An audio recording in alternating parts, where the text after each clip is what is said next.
Número 1, o perdão, ele não é uma escolha, não é um sentimento, perdão, ele é uma decisão. Quando eu sentir no meu coração, vou perdoar, não existe isso, você decide. Jesus, quando estava sendo morto, estava no seu último fôlego de vida, ele poderia, com toda aquela situação, imagine, amados, o que ele sofreu. E além dele sofrer tudo o que ele sofreu, Mel Gibson tentou, naquele filme que ele dirigiu, apresentar um pouco de tudo que Jesus sofreu, mas não chega nem perto, porque ali ele mostra a aflição da carne, mas existe uma aflição de todos os pecados do mundo no espírito do Senhor Jesus. Quem está me entendendo, diga amém. Quando ele estava sendo pendurado na cruz, se fosse um de nós que estivéssemos ali, o que a gente ia falar? Pai, mata ele!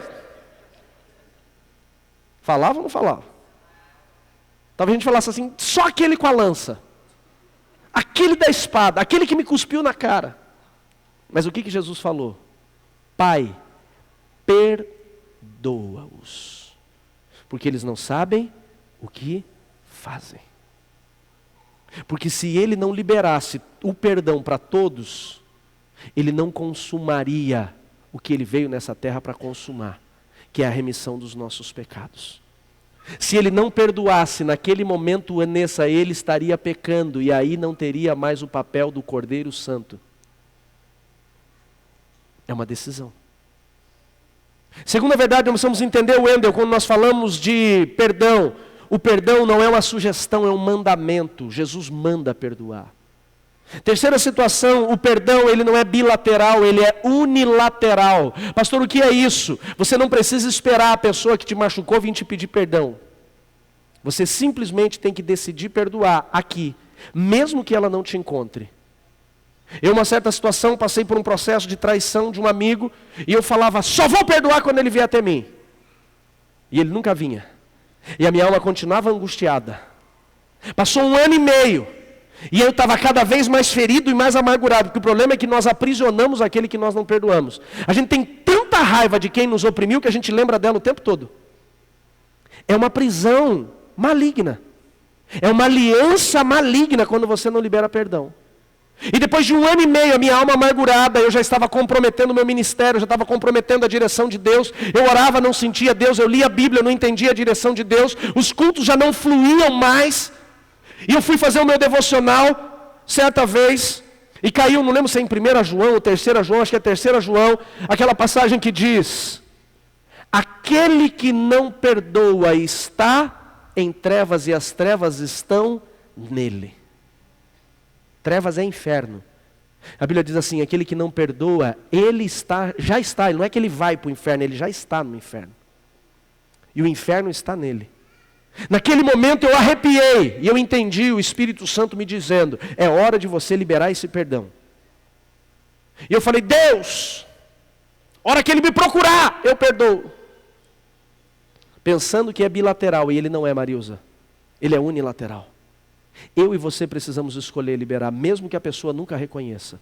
Porque o perdão não tem o papel, João, de fazer bem para ela, mais do que tem o papel de fazer bem para você. Quarta verdade que nós precisamos entender sobre o perdão.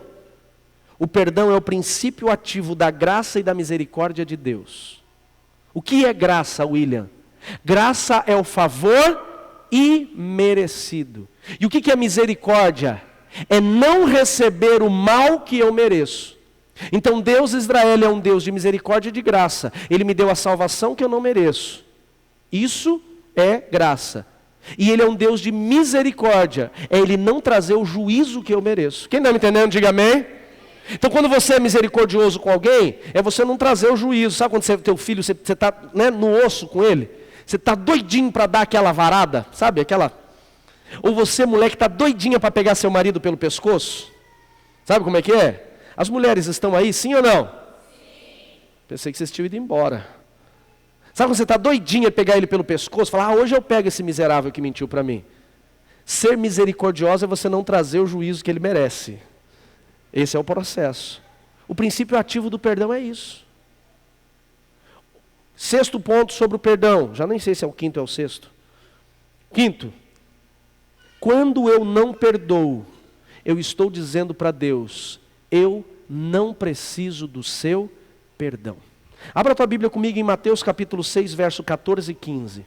Porque se perdoardes, ou se vocês perdoarem aos homens as suas ofensas, também o vosso Pai Celestial vos perdoará a vós.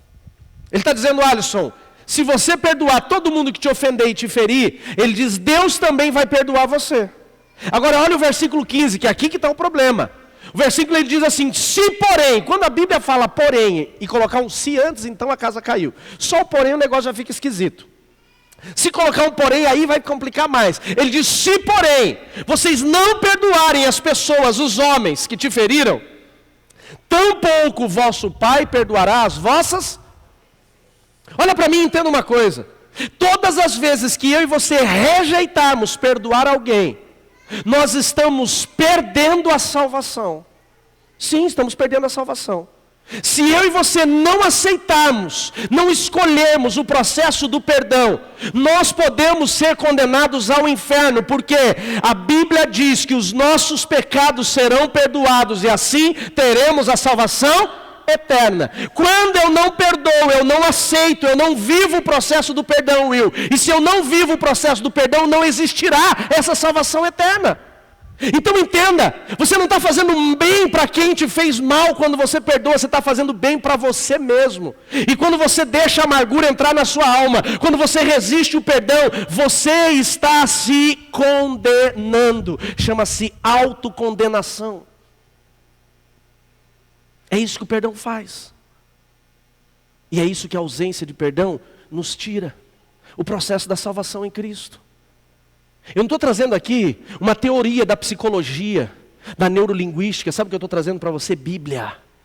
Eu estou trazendo a verdade de Cristo para você. Quem está entendendo, diga amém.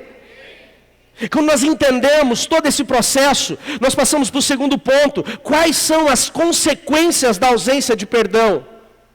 Número 1, onde não existe perdão vai existir o quê? Amargura. Acabei de falar sobre isso.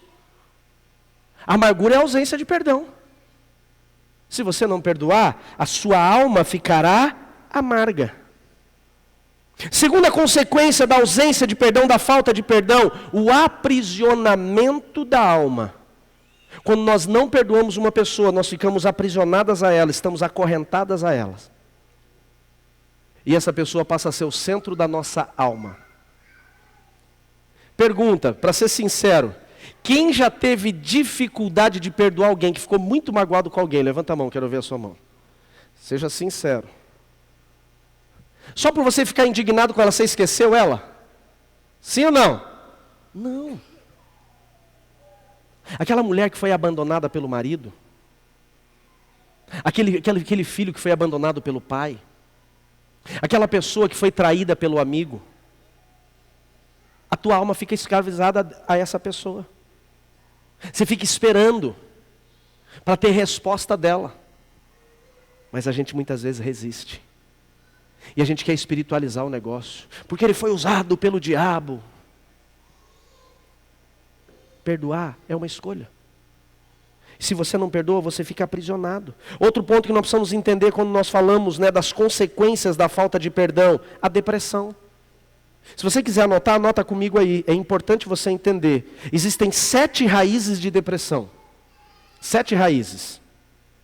Acalma lá e olha para mim. Primeira raiz da depressão, estresse, falta de descanso. Um dia desse eu vou trazer uma palavra sobre descanso aqui, porque eu estou aprendendo isso. Porque eu também sou ativista demais, eu sou um cara do agito. Se você não parar para descansar, o seu destino em algum momento vai ser passar pela depressão. Isso é estatística, é número, matemática não se brinca. Quem está entendendo, diga amém. Meu irmão, descanso é descanso. Viu, mulheres? Cadê as mulheres dessa igreja? Digam amém. Descanso para o seu marido não é para arrumar a torneira da pia. Está me devendo um hambúrguer, viu, irmão? É. Descanso é descanso. Um dia da semana, pelo menos, é um dia do descanso. Deus não fez o homem para o sábado, Deus fez o sábado para o homem. O homem se perdeu no sábado, por isso Jesus aboliu. Mas qual era o princípio do sábado? O descanso. Se você não descansa, fica estressado. Se não vencer o estresse, vai ter depressão. Segunda raiz da depressão, perversão sexual. imoralidade, ela vai conduzir a pessoa à depressão em algum momento. E muitos dos que estão na imoralidade já estão deprimidos. Terceira raiz de depressão, falta de objetivo na vida. Quem não sabe para onde vai, quem não sabe o que quer fazer, não entende o propósito de vida, vai entrar em depressão. E esse é um número grande. Quarta raiz de amargura, heranças malditas. Seja comportamento ou heranças espirituais. Quinta raiz de amargura, de depressão, ligação com o ocultismo. Sexta raiz de depressão, rejeições e desilusões. Pessoas rejeitadas vão desenvolver em algum momento um processo de depressão se não viverem a cura em Cristo. E a sétima raiz da depressão, qual é? Raiz de amargura. A amargura gera depressão. E sabe o que acontece quando a gente fala de depressão? É que hoje os médicos no mundo inteiro estão tentando estudar o câncer. E pesquisadores japoneses, isso você pode procurar nos sites de pesquisas médicas, você vai encontrar. Os médicos pesquisadores japoneses já estão descobrindo que a raiz de amargura e a depressão são geradores de câncer. São geradores de câncer. É muito o número de pessoas, o índice de pessoas que desenvolvem câncer, que passaram por depressão ou por raízes de amargura é imenso. Está a fim de pagar para ver? Sim ou não? Eu sei que vocês estão agitados, já estou terminando. E para a gente poder encerrar, quais são as características de uma pessoa amargurada? Eu vou passar aqui 8 características de uma pessoa amargurada. Não é para você ficar avaliando os outros, é para você avaliar se você não tem um traço de amargura. Mas é claro que em algum momento a gente vai lembrar de algumas pessoas. E talvez quando você entender, dentro dessas características, pessoas que estão passando por esse processo, você venha entender um pouco mais as respostas que elas dão na vida. Podemos continuar, gente? Sim ou não? 3 minutinhos para a gente encerrar. Primeira característica de pessoas amarguradas. Pessoas amarguradas são hipersensíveis e melindrosas. Sabe aquela pessoa que tudo para ela é motivo de choro? Você deixou o sapato largado na sala, já entra em depressão, já vira um pandemônio em casa. Aquela pessoa que qualquer situação ela já fica angustiada. Já uma pessoa compartilhou que ele foi convidado para um jantar do trabalho. Era um jantar só de homens. E aí ele contou para a esposa e ela começou: você não vai me levar? Você não vai me levar? Você não vai me levar? Porque você tem que me levar. Porque você tem vergonha de mim. Não preciso dizer para vocês, por causa do maldito do jantar, que era para ser bênção, virou uma desgraça à família. Gente melindrosa. Tudo é motivo para ficar angustiado. Vocês não me amam. Pessoas que não conseguem ser cobradas ou corrigidas. Logo pensam que estão sendo rejeitadas. São pessoas melindrosas. Segunda característica de pessoas amarguradas. Tem tendência à possessividade. Como eu falei, uma das raízes de amargura é a rejeição. A pessoa que foi rejeitada, em algum momento, ela começa a desenvolver possessividade. Pessoas amarguradas, elas se tornam possessivas. Elas têm muita dificuldade, Magno, de gerar novas amizades. E as que elas têm, então, elas querem ser possessivas, que é só delas. Sabe aquele tipo de amigo, quando você está conversando com outra pessoa, diz assim: agora você me traiu, porque ele tem dinheiro, porque o carro dele é melhor, por causa disso, por causa daquilo. Gente que é possessiva no relacionamento matrimonial, homens possessivos, mulheres possessivas. É claro que eu sou daquele que diz: homem não tem amiga mulher e mulher não tem amigo homem. Quem está me entendendo, diga amém. Não tem, meu irmão. Tua amiga é tua mulher. Teu amigo é teu marido. Mas não significa que não pode trabalhar perto de uma pessoa. Tem mulher que pira, que fica endemoniada se ela descobrir que tem uma mulher dentro do ambiente profissional do marido. Isso é possessividade. Pessoas que às vezes não deixam o marido ou a esposa se relacionar com a própria família. Quantos casos nós conhecemos, Edson, que o cara casa e ele tem que se afastar totalmente da família dele por conta da possessividade da esposa ou vice-versa? Terceira característica de pessoas amarguradas: não sabem ouvir não. Se elas ouvem não, logo elas acham que também estão sendo rejeitadas. São pessoas intransigentes. Elas querem ser atendidas na hora delas, e se não for atendido na hora dela, ela te deixa falando sozinho. E a gente vê muito isso acontecendo na igreja. Pastor, eu tenho que marcar com você. Agora o pastor vai dar logo o recado, né? Não era para dar indireta, mas a gente acaba. Esse tempo teve uma pessoa que falou: pastor, eu preciso conversar com você. E eu estava conversando com alguém. Eu estava atendendo uma pessoa. Eu falei: me dá uns minutinhos? E ela ficou ali.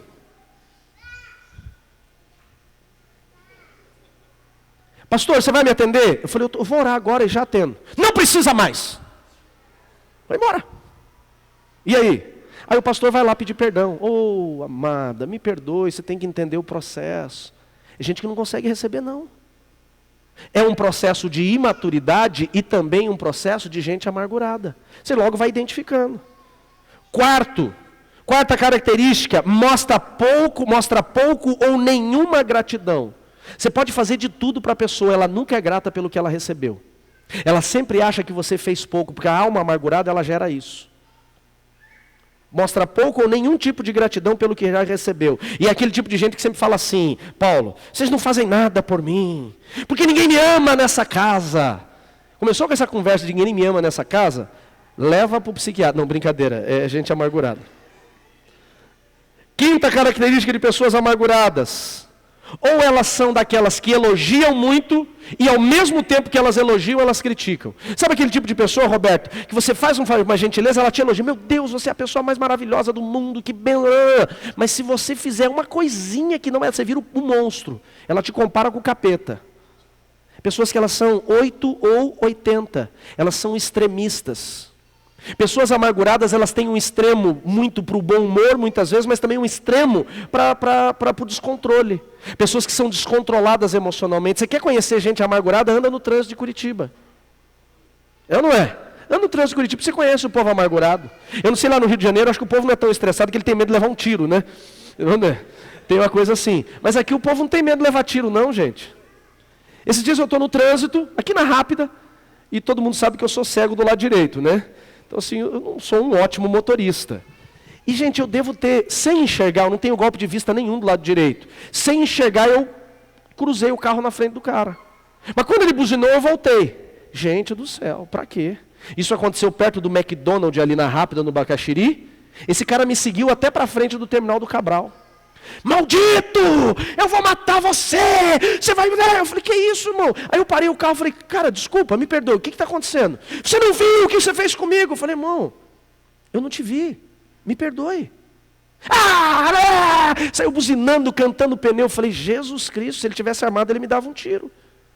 Gente amargurada, extremista ao extremo.